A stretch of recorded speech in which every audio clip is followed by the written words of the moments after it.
Бүгінгі жобаның тақырыбы «Отаным қасиетті туған жерім».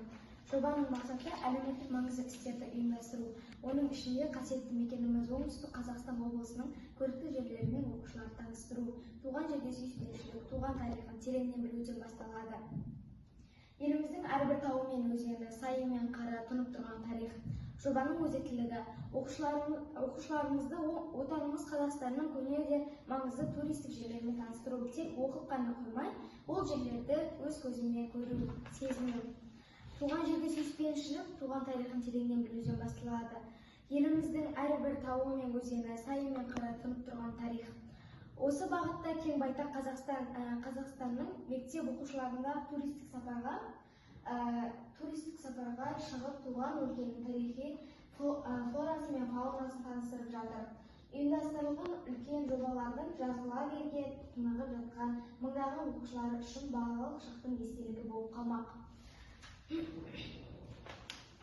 Мектеп оқушыларымыздың бос уақытында қызықты жерлерге шығару баланың дамуына қалай әсер етеді? Біріншіден, мектепте тарих және география сабағында Ақсу-Жабағылы, Түркістан, Арыстан-Баб, әулие нысандары мен көрікті жерлер орындары оқимыз. Ал саяхатқа шыққанда оқушылар оны оқып қана қоймай, сол жерлерді көргеннен ләззат алады. Екіншіден, табиғат аясындағы демалыс адамның жанын рахатқа бөлейді. Таулар, сулар, көне ескерткіштер көзбен көру оқушыларға эстетикалық ләззат қалдырады. Үшіншіден, оқушыларға естен кетпес естеліктер мен ұмытылмас эмоцияға толы сәттер жетіспей жатады. Оқушылар бір сәтке қызықты жерлерге қыдыру арқылы туған жердің көрікті жерлерін көру арқылы болашақ мамандар шығады. Оқушылар өз бетімен бүгінгі жобаның тақырыбы «Отаным қасиетті туған жерім». Жобаның мақсаты әлеуметтік маңызды істерді ұйымдастыру. Оның ішінде қасиетті мекеніміз оңтүстік Қазақстан облысының көрікті жерлерімен оқушыларды таныстыру.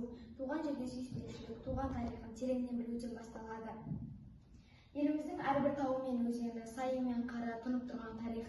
Жобаның өзектілігі оқушыларымызды отанымыз Қазақстанның көне де маңызды туристік жерлерімен таныстыру. Тек оқып қана қоймай, ол жерлерді өз көзімен көру, сезіну.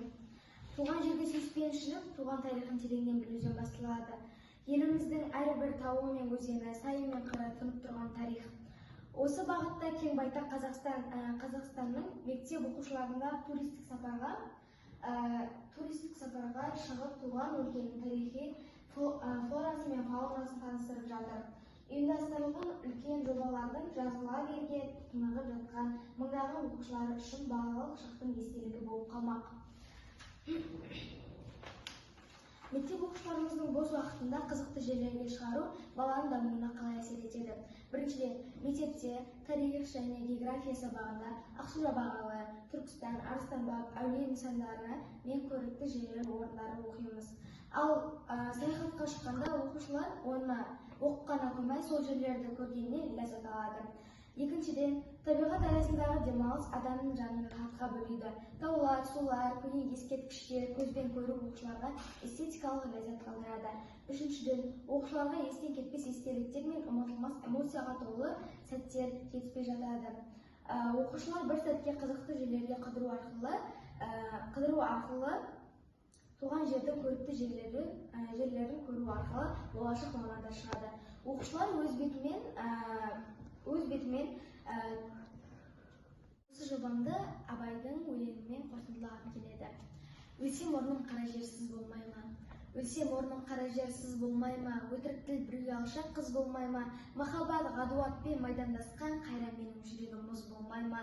Амалсыз тағдыр бір күн кез болмай ма? Біреуге жай, біреуге тез болмай ма? Асау жүрек аяғым шалыс басқан жер тауып арқаға сөз қылмай ма? Сонда жауап бере алмай мен бейшара. Сіздерге еркін сер байқап қара. Екі күймек бір жанға әділетпе. Жанның қара бір жанның жанын жара. Жүрегімнің түбінен терең бойла. Мен бір жұмбақ адамның оны да ойла. Соқтық балы соқпасы жерде өстім. Мың мен жалғыз алыстым, кінә қойма. Жасымда албырт өстім ойдан жырақ. Айлаға, ашуға да жақтым шырақ. Ерте ояндым, ойландым, жете алмадым. Етек басты көп көрдім елден бірақ. Ой кіргелі тимеді ерік өзіме. Сандалмеме күн кешкен түспезіме. Өзі ермей, ерік бермей жұрт қор етті. Сен есікті тыныш ұқтап бас өзіме.